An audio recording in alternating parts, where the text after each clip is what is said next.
Good afternoon. It's Tuesday, the 4th of August 2015, just after 1 o'clock, and welcome to UK Column News. I'm your host this afternoon, Brian Gerrish. With me in the studio, I'm pleased to say, Justin Walker. Justin is visiting the West Country, bit of sunshine today, so he's got on a particularly smart pair of reddish trousers. Yes, my wife's choice and my daughter's choice, and I like them very much indeed, so that's for the record. So you've got a Conservative top and a pretty hard Labour pair of trousers on, but we'll come on to that in due course when we mention Mr Corbyn. And Mike Robinson is behind the technical desk. We're also going to be joined by live Skype video link with Neelu Chowdhury, who's going to be talking about yet another of these horrific cases of people being deliberately put into psychiatric institutions when they try and fight the state taking their children.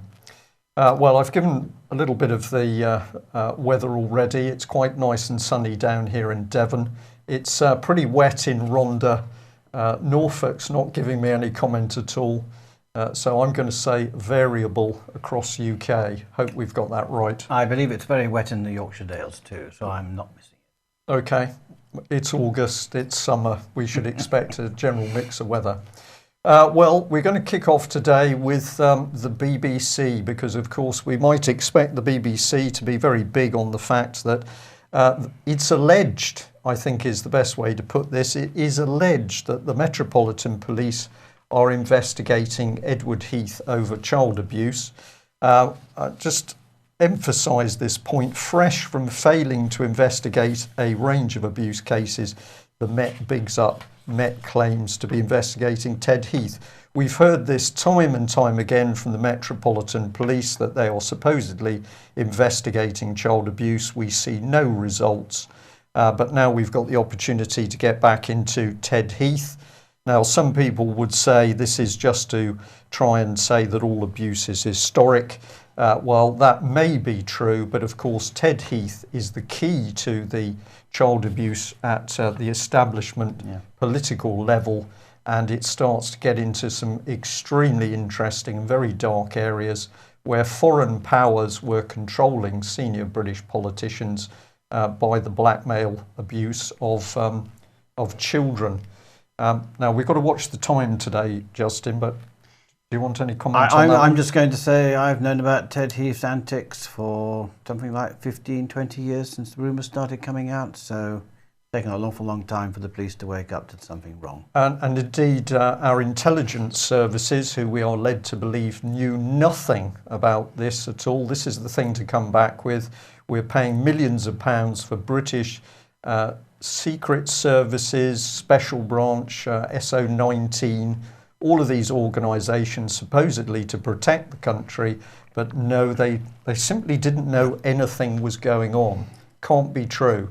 And if we just move on to Exaro, Exaro's having to do a little bit of pussyfooting around Kenneth Clarke, because of course Mr Clarke has come back and said, well, Yorkshire Police have assured him that they are not now and have never in the past investigated him for any allegation of sexual abuse or any other crime. So Exaro was alleging that police had actually come forward and said that there was another investigation, I believe, concerning a 14-year-old boy.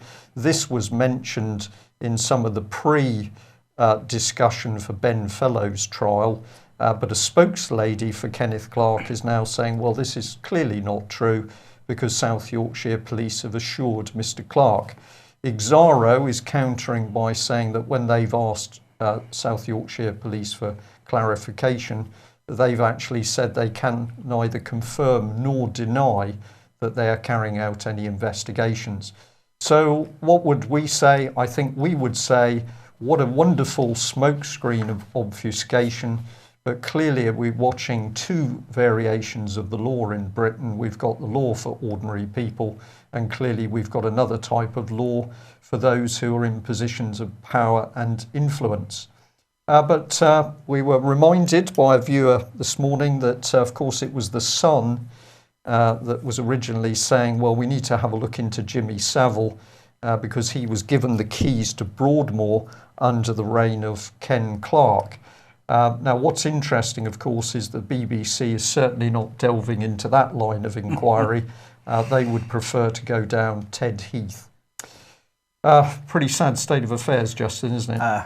Yes, I mean, it is all coming out with the wash now. It is all coming out, but what I'm fearful of is what those in behind the scenes are trying to engineer as this information comes out. What is their real agenda behind the scenes? So I'm watching very carefully what's going to happen As it opens up. Yeah. Well, of course, the subject is children, the abuse of children, paedophile rings in places of power. And one of the things that UK Column has been warning about over many years is the state simply stealing children from parents, those children disappearing into the so-called care system, where we know many of them have been abused over the years and indeed still are. Now, I think we'll bring in Neelu Chowdhury, who's going to talk to us about the extraordinary case of a man who was effectively threatened by his own GP that if he didn't do the right thing with social services, he'd simply be put into a mental institution. No, this is not Stasi Germany, it's not Stalinist Russia. This is Britain under David Cameron's Conservative government in 2015. Neelu, thanks for joining us. What can you tell us? The case of Patrick Coyle in Northern Ireland is that he actually suspected something was going on because they were monitoring his family, his breakup with his wife, or they caused the breakup with his wife. Then they caused the two daughters to be given to the wife, whom they know that she can't look after them. So the girl's been put at risk. Then the two boys, they're targeting the two boys when he asked for the return of his two daughters. The GP, there's a recording, the GP is threatening him that if he tries to get the two daughters back, then he would be sectioned under the, and if he refuses to hand over the two boys, and if he issues a commercial lien to get his remedy for the return of the daughters, then he would be sectioned under the Mental Health Act. So at this point, Patrick Coyle sacked his GP, said, I don't want anything further to do with you. The GP during the consultation has phoned the social worker, David Gervin, and phoned the police to come and arrest him in the surgery. So the police are acting as agents of the GP, and the social workers are as well. But then what happens is that he drives off before they could arrive, and he's gone to a friend's for a couple of days. To his cousins. And then he's come back home, and he's found out that his 13-year-old boy, who was staying with a friend, was hunted down by police in a field where he was hiding from the kidnappers.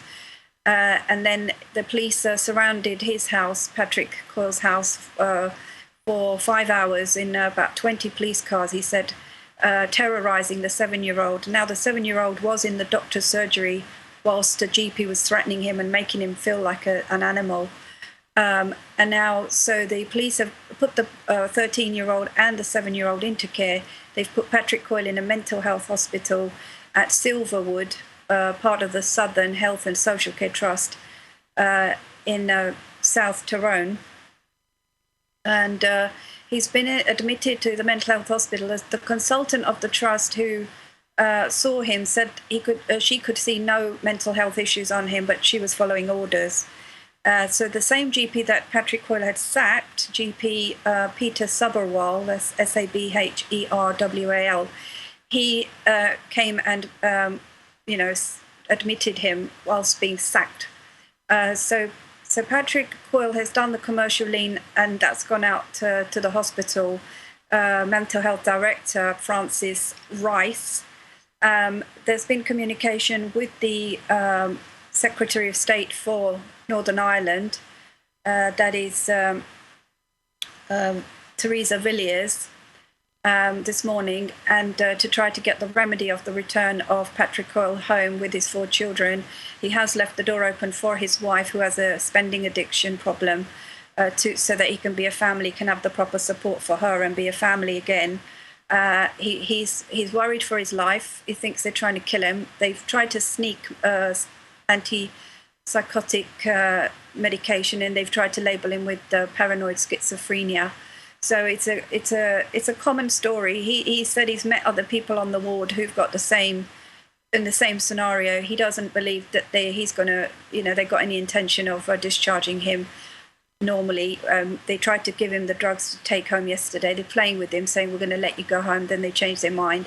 They're trying to alienate him from his friends. They took his mobile phone off him yesterday. They broke his phone and gave it back to him broken, so they've not been able to contact anybody. They're not taking any calls. They're hanging up on us. They're acting like a bunch of criminals. They're a law unto themselves, and it's clear they're not public servants. They're not acting with honour. They're not serving or protecting the public. We've got criminals in public service. They're not... they don't have any allegiance to God, and all public servants who don't have allegiance to God do have an allegiance to Satan. So anybody who's a Freemason, anybody who's belonging to any cults, any Satanists or Luciferians, they need to be removed from public office right now, right this moment.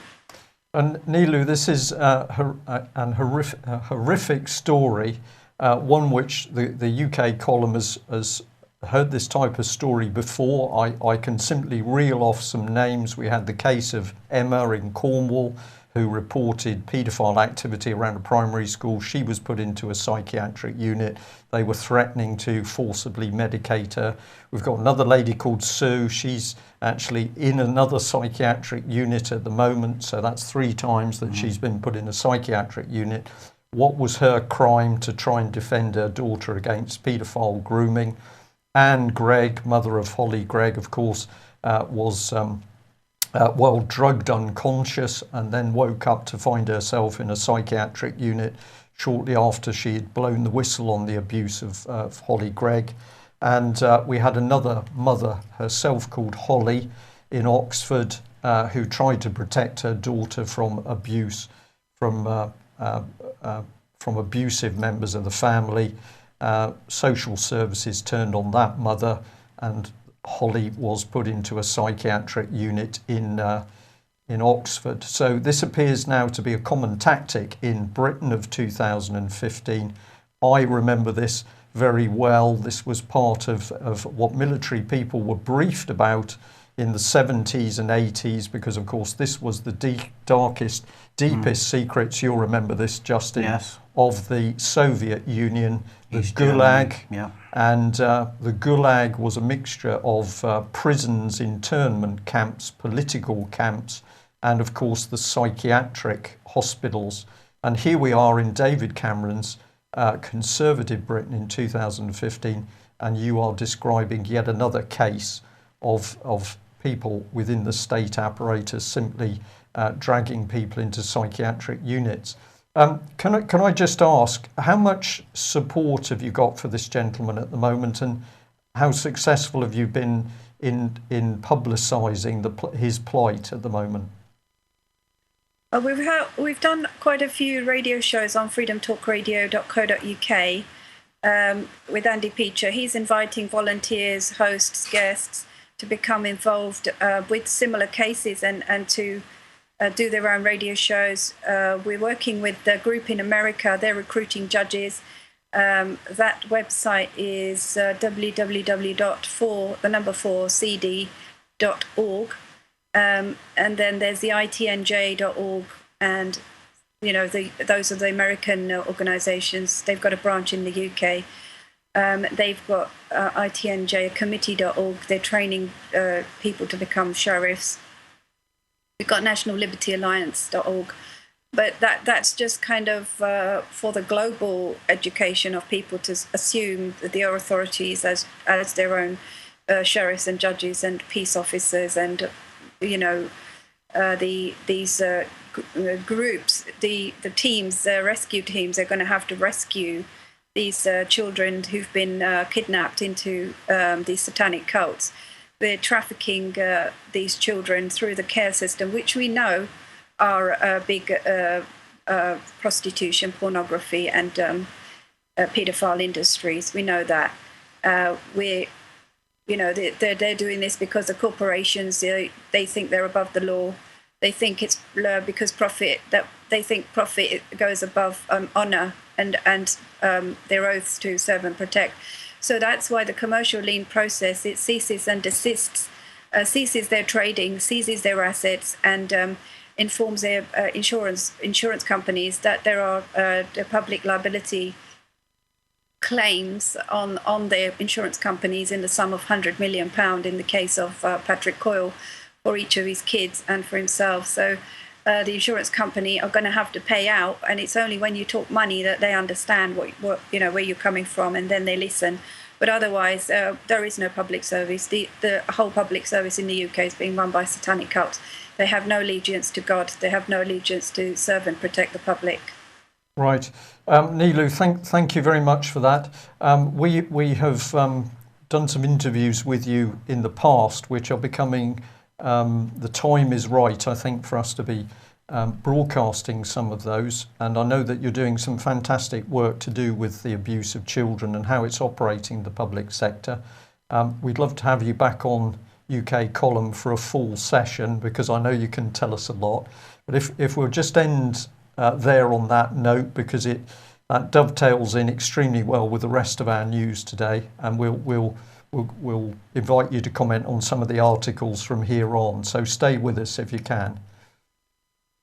Just incredible, isn't it, that the country that many servicemen and women spent a large amount of time under some quite arduous conditions over the years, thinking that while they were doing the bit to defend their country, in fact the people attacking the country have been our own politicians. It's hard, isn't it? We've let in the Trojan horse. The horse is now, the enemy is now amongst us, and it's so sad when you look at all the people dumbed down with trivia, and including some of our ex-service people who must now surely be waking up to the fact that things are not right. I think we can answer that question and say they certainly are. We're getting more and more reports that people at the higher levels of the Ministry of Defence and the military are simply stunned at what's going on. We know that debates are taking place, particularly with Cameron and Mr. Letwin, which are about a uniform level of forces across the European Union. This, of course, is paving the way for European armed forces, European army, and the British public simply not being told anything. Well, we know the regular army is destined for more cuts. The Navy, well, what can I say? I mean, you are as little as possible. I just find the whole thing very, very sad, but I'm hoping that good people will come together and good people will organise, and with the Bradbury and everything else that we've got to discuss, we can take on the 1% and put them back in their box. I think we can. Exposure's the biggest weapon. Let's have a look at what David Cameron is really pushing in Britain today. An extraordinary article from The Express about this lovely lady, Khudela Leekens. She's very particular about how you pronounce her name. I think her first name is something to do with goodness, but who knows. She is a sexologist. She's a UN Goodwill Ambassador for sexual health, and she's been invited into a British school in order to teach the children about hardcore pornography, as it says here, oral sex, and a whole range of other things. And the 2-week course is going to be filmed by Channel 4.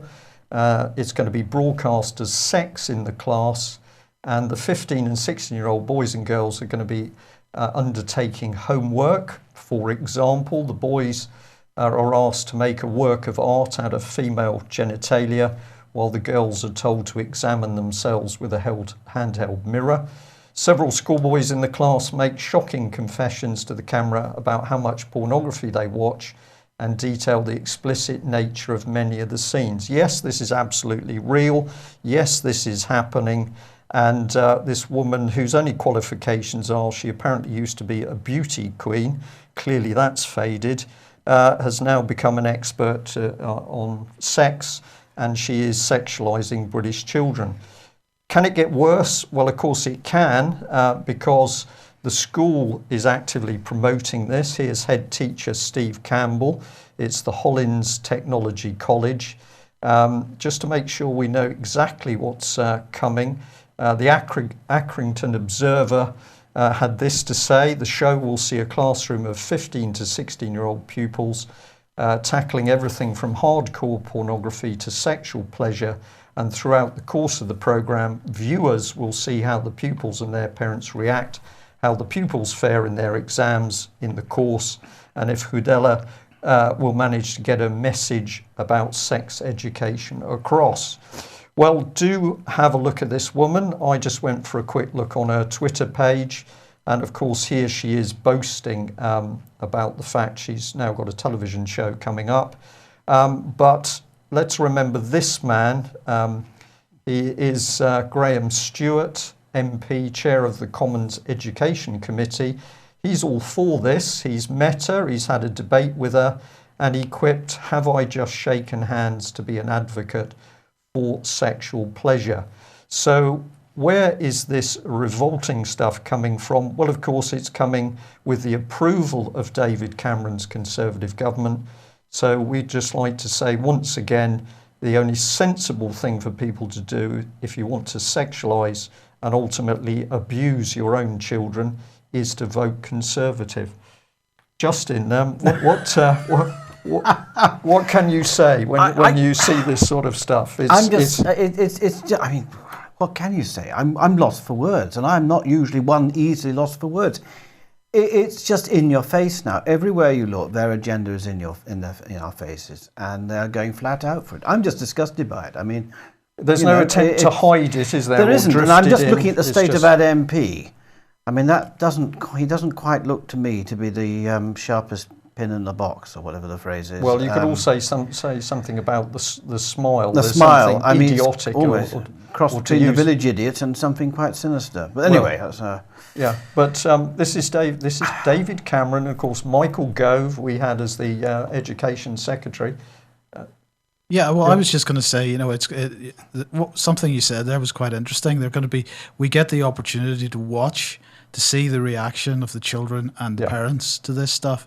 So what we're actually doing is televising some lab rats. So we're going to expose children to this material, and then we're going to watch the reaction. Yeah. That's not a very, aside from the sexualization aspect to it, that's equally devious and pretty nasty. I think it sounds perverted. I just think the whole thing's horrible. I think so. Well, before I just give Nilu the chance to comment, let's just show you this added bit. This is the Express. This is from the web page which showed this article. Here it is: shock as teenagers taught about hardcore porn. But what I noticed is that what has the Express done? Well, it's labelled the top of that is all soft porn. So what we've got here, in my opinion, we're nudging the public mind from soft porn over to teaching children about hardcore porn. And then the really nasty bit is down in this bottom right-hand corner. That's a picture of a big flea.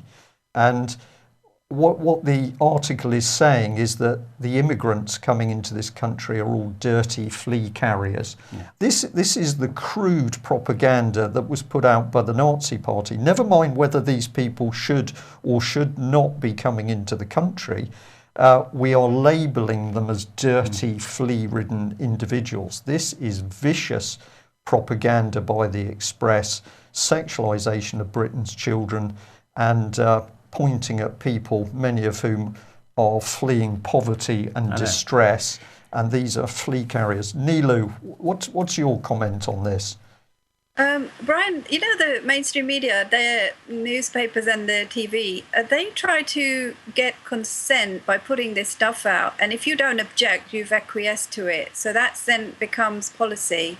So if we don't really want to consent to all of this, I think that we've got to protect our children from television and newspapers and these teachers who support these kind of experiments, human experiments. And I just find it a dangerous situation whereby we're giving these satanic cult members, the parliamentarians, they all have to be Satanists in order for them to be in power, because this is how the structure is. So they, it's very sad that the mainstream media is the puppy of the satanic structure, and we've got no chance if we're going to acquiesce to this, i.e., be contracted to this. So we need to actually sever all ties with all mainstream media, and just ignore them totally, and don't give them any power that they think that they have, and then just deem them criminals, which is what they are. They, the fact is, they never find the, say, satanic cult members who are doing all the cannibalizing, raping, sodoming, and vampirizing babies. They can't find them, but what they can do is they can find them when they've died, or they can call it historic when they make out that it's not happening today, but it is.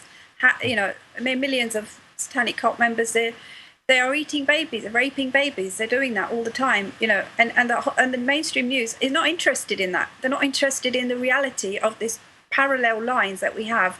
It's them against us. Nilu, I couldn't agree more. The them against us is exactly what it is. Let's just have a look here at Mr. Cameron. This article from the Telegraph: MP use anti-terror powers on Christian teachers who say gay marriage is wrong. So even Keith Wood, who is director of the National Secular Society, says if extremism disruption orders really could be used to prevent teachers from talking about same-sex marriage unless they're inciting violence, they're an even greater threat to freedom of expression than I had feared. To suggest that EDOs guarantee freedom of expression is not just inaccurate, is the opposite of the truth. They are the biggest threat to freedom of expression I have ever seen in Britain. And Simon Calvert, Deputy Director of the Christian Institute, said, I am genuinely shocked that we have an MP, that's Mr. Mark Spencer, shown top right, supporting the idea of teachers being branded extremists for teaching that marriage is between a man and a woman. So here is Cameron absolutely going to brand anybody who disagrees with his views as an extremist. I'd just like to draw your attention to the British Constitution newsletter, which has gone out in the last few days, because in this is Cameron's speech on this issue of extremism. The whole speech we've released, and if you go through that document, you will actually find that he is creating a dictatorship, and anybody who holds traditional moral values, whatever religion you adhere to, he is going to do something about it. Mike? But equally dangerous here, aside from the use of extremist views here, is the use of these orders of various kinds. And so they put legislation in place which allows people who are unqualified to issue these orders. And we were talking about this with the OPOB news organisation yesterday, the fact that an order which was designed for antisocial behaviour is being used completely beyond the authority of that order, is being used to silence free speech. And here we have another type of order without any kind of judicial process being used to silence free speech. Well, here's the man, Mr. Cameron, and what was he saying in that speech? We need everyone, government, local authorities, police, schools, all of us, to enforce our values right across the spectrum, non-violent and violent. Second, as we counter this ideology, a key part of our strategy must be to tackle both parts of the creed, the non-violent and the violent. But the real message is the state view is to be adopted by all government and all public bodies. If as an individual you do not agree with the government view, that's what our view really is as far as Mr. Cameron's concerned, you're a terrorist and will be subject to anti-terrorist controls, including suppression of free speech. And really, to come in on the back of what Nilu has just said, when we think about David Cameron's conservative values, let's have a look at them, because I had to list a few. Lies, suppression of free speech, blind eye to child abuse, especially in Westminster, treason, selling off public assets for profit, betrayal of the armed forces, deliberate undermining of the NHS, attacks on Christianity, sexualisation of our children, unlawful overseas wars and participation in torture. So these people, Nilu's described them as Satanists. I can quite agree with that sentiment. There is nothing of any true spiritual value in these people. Disgraceful, disgusting politicians. But of course, what do they feed off? They feed off money. Yeah. And what better place to go back to that newsletter to have a look at this graph. Over to you, Justin and Mike. Well, right, okay, where to begin? It's just appalling that all the political parties have handed over their sovereign right to issue and control their own debt-free and interest-free money based on the wealth of the nation. And what this graph clearly shows is that the private banks have created all the money that is currently in circulation, mainly as debt, and we, the taxpayers at the moment, to address our debt, our national debt, for the interest alone, we're having to find £1 billion a week. It's £52 billion a year just thrown away, given to the private bankers who have created that money completely out of thin air. So it's insanity, absolute insanity. Right.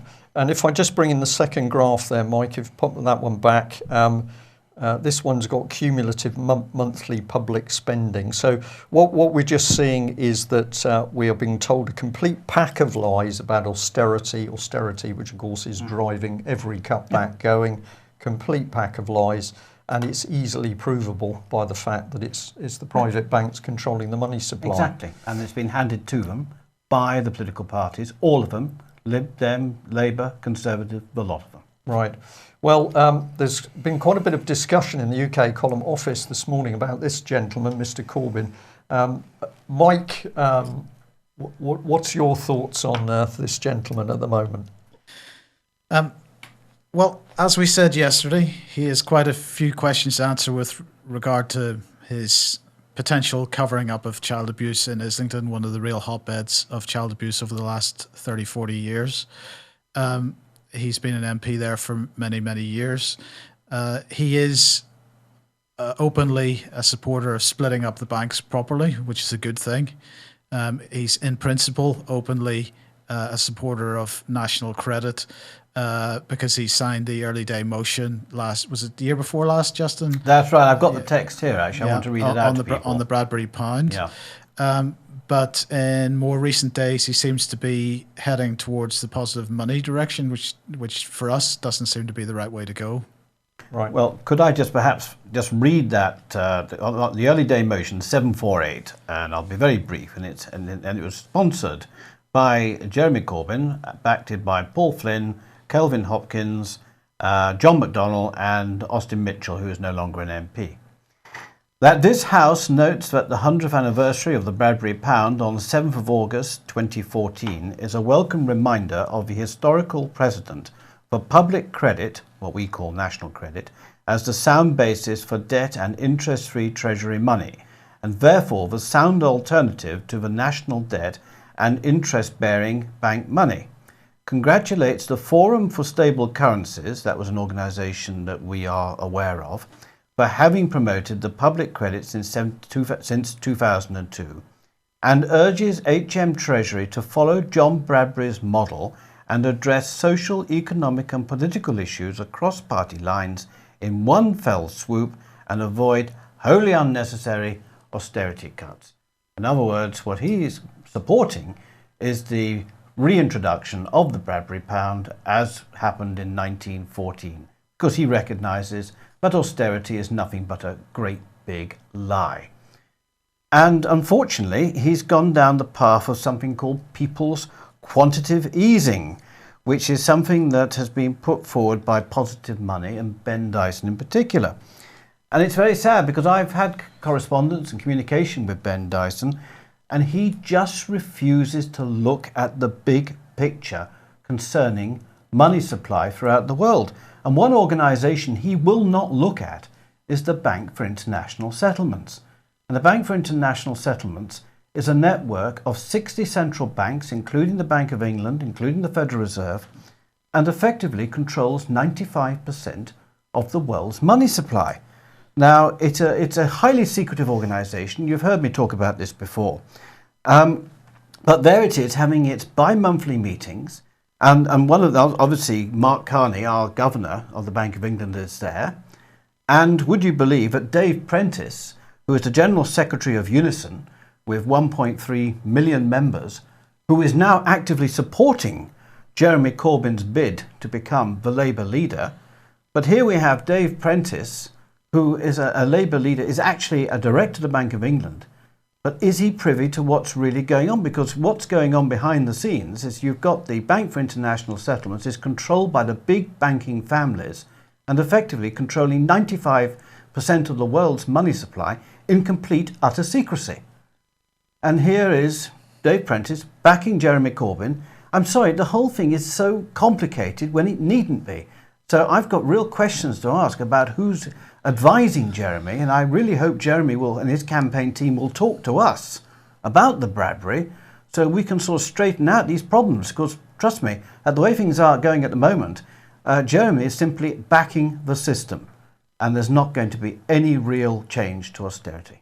Right. Well, this was a problem that I did have with the Positive Money campaign for quite a long time. So I wrote that article in 2011, and making many of the points that you've just made. Now, I didn't mention the Bank for International Settlements because actually I didn't feel that I needed to go there in order to make the point.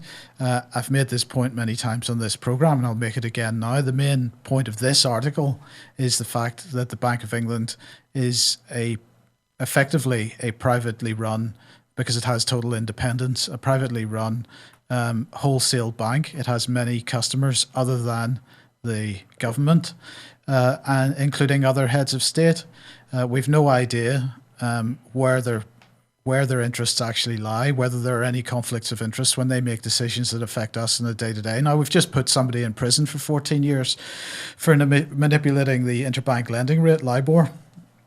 But the fact of the matter is that when I asked the Bank of England, that's a very simple question. How do we know as members of the public that when you make decisions on interest rates, for example, that you're making those decisions on the basis of the interests of the nation and not on the interests of one of your other customers? How do we know that there is no conflict of interest there? And their answer basically was, in a nutshell, we wouldn't do that. And I'm afraid that, for me, just didn't wash. So the whole issue with Positive Money, which we can say is going in generally the right direction, but the big problem is that they refuse to discuss this issue of central banking, and the fact that the central banking system is the core of the problem. And if we don't deal with central banking and with the banking system, then we're not actually fixing anything. Mike, one of the things I wanted to add into this conversation was that the Daily Telegraph a few days ago published an extremely interesting article on the Bank of International Settlements. They were drawing on a published work of book, but in it they got back to what was actually going on prior to the Second World War, during the Second World War, where it was being demonstrated that the Bank of International Settlements was acting essentially against the British, against Britain and the Allies in the way they were providing support to the Nazi system. So we've got a lot of information now starting to come out. It's not just a matter of corrupt banks. We've got something deeply political going on as well. And I think it's also fascinating that we've got what do we call the man who's been imprisoned, Mike? Is he a trader? He was a trader. A trader. Yes. So he gets a 14-year prison sentence, but the people running these banks have simply been carrying on as normal, getting help from public money and bigger and better bonuses. Outrageous. Well, if I had my way, Interpol will be going into the offices at the Bank for International Settlements in Basel and arresting the whole damn lot of them, because I think this guy is just a patsy, a fool guy. Hopefully that will happen. We keep pushing it out. Mike, well, of course, austerity on the big lie. We need cuts and mergers. Well, let's just say you heard it here first, folks, because we've been warning about this for about 2-3 months now, that the Scottish model for policing would be moved to the rest of the UK, and here we're starting to see it now. It's going to begin in Nottingham, hotbed of the worst behaviour in the country, I think. The Nottinghamshire Police are going to start merging services, and certainly this report from Sky News suggesting that initially beginning with some of the smaller police forces, these police forces are going to merge, and we're going to end up with one police force, really, aren't we? And of course, the way that the police are organised in this country at the moment, if you have a problem with one police force, it is, although as unlikely as it is that you'll get any particular help, but there is at least the notional idea that you can go to another police force and begin an investigation into corruption in the first. Of course, you can't do that if there aren't multiple police forces. Police Scotland, classic example, the merger of I believe it was the 8 Scottish police districts into one big police force, accountable only to themselves. Nilu, I'm watching the clock. We've got just over 4 minutes to run, but if you'd like a quick comment on the banks or indeed the police, because I know that you are well aware of the way the police function at the moment. Oh, sorry. On both points, that the financial system is in the West, the paper financial system outside of the gold standard. If they were honourable towards the people, they would never have let us go into debt, because they could just create as much electronic money as they wanted. So the fact is that they've actually dishonoured the rest of the planet. After the 1930 bankruptcy of the Statelessness Treaty, the Geneva Convention, and the League of Nations, this country has been printing paper money outside of the Uniform Commercial Code and dishonouring the rest of the planet. So the rest of the planet, the gold became redundant, and therefore, until we come under the gold standard, and there is gold distribution proposals that everyone gets the same amount of gold, which is about £3 million each. And then we can stop dishonouring the rest of the world, and we don't have to then become enslaved by the same system that they enslaved the rest of the planet. UK got affected because it was the last stop for the satanic paper train. So I would say that the whole public service, the whole of the financial system, it is designed to enslave the people, and we've had enough of it, and we need to go back to being uniform all around the world. Okay, Nilu, thank you for that. And I know you've done a lot of research into this fascinating subject of Britain being bankrupt now for many years. We will give you a decent slot on that. Well, Mike, we had a slide here on Tom Hayes, the so-called victory for the UK Serious Fraud Office. This is a big victory, according to the Financial Times, for the Serious Fraud Office. I would just say it's nothing of the sort. They have picked one patsy, and he's gone to prison for 14 years. The activities that he was engaged in still quite happily going on at the moment. I'm pretty confident about saying that. The Serious Fraud Office have failed to prosecute anybody of any real value within the banking system. So this is no victory at all for the Serious Fraud Office. Okay. Could I just very quickly say that had the jury heard what we know, that guy would not have been found guilty, probably. Well, it could well be. I mean, Mike's got the other part of it here, is that while this trader gets put in prison for 14 years, the Chancellor is simply getting away with... Well, he's getting away fraud. with theft. It's a kleptocracy, isn't it? Because this is just 7% of the public stake in RBS sold off yesterday. It was a fire sale. They raised 2.1 billion and they lost 1 billion because they sold it for 1 billion less than they paid for it in the first place. They didn't sell it for its market value. They could have sat on it for a bit longer, but perhaps they're worried about that because RBS is pretty close to bankruptcy. There we are, one rule for us, another one for the government, and we're going to end on this very important note. If you haven't seen this, Google search for it, the Herald article on Our Place, Our Base, Plymouth City Council attempting to close down free speech on the internet. Gentleman in the picture, D, was trying to get the truth out about all sorts of dirty deals going on in Plymouth City Council, and what happens, the council target the site using one of these, a community protection notice, and this simply allows council officers to make a decision. So we are now seeing web media closed down, or the potential to close it down on the say-so as the council. There is a court case in Plymouth this Friday, 2 p.m, Plymouth Magistrates Court if you can be there. That brings us to the end of the news today. Thank you for joining us, Justin. Thank you. Thank you, Nilu. And, well, what a state of affairs. David Cameron's Conservative Britain, a dictatorship in 2015. Stop it, to stop it, expose it. Thanks for joining us. Bye-bye.